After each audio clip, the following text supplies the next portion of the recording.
Okay, so let's talk about elements here. Metals, they exist as single atoms, okay? So what that means is if we know that we have some metal, that it is going to appear like this, alright? There's not going to be any subscripts or anything like this. Whereas nonmetals and hydrogen, they do not exist as a single atoms. They exist as a flagpole.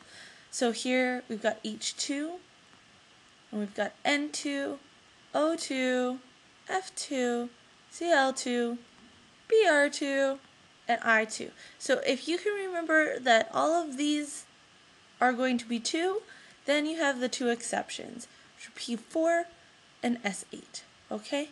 So let's try these out.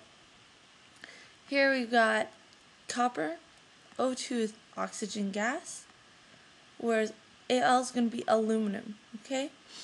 Then we have fluorine gas, which is F2, barium is just left by itself, and nitrogen gas is N2. Alright? So, we also have ionic compounds.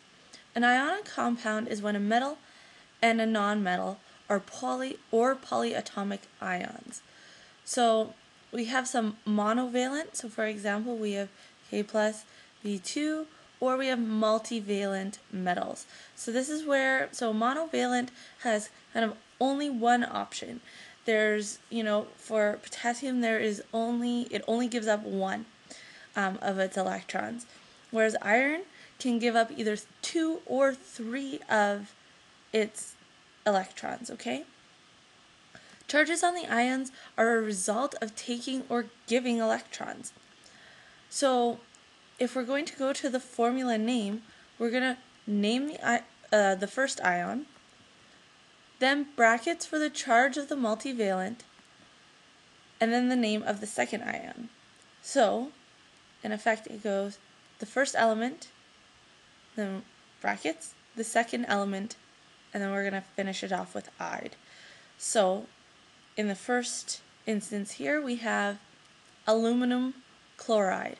There is only one type of aluminum. Aluminum is monovalent, okay, so there's no options there. Whereas FeO2 is iron 3 oxide, okay? So it's not iron 2 oxide, that's a separate molecule altogether. Iron 3 oxide is the one that particular symbol represents, okay? So if we're going to try these next examples. So we have ZnP2, that's zinc phosphide. Next we have sodium nitrate, okay? Nickel, though, is multivalent, so in this case it is nickel 3 fluoride. Okay? Manganese is also multivalent, so in this case it's manganese 4 oxide, and so is chromium, and there we have chromium 3 sulfate. Alright?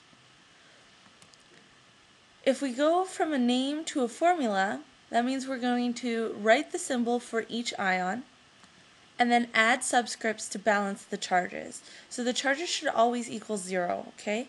So if we have calcium sulfide, we have CaS. Or if we have iron 2 hydroxide, there we're going to have Fe, and then we're going to have a subscript of 2 on our OHs.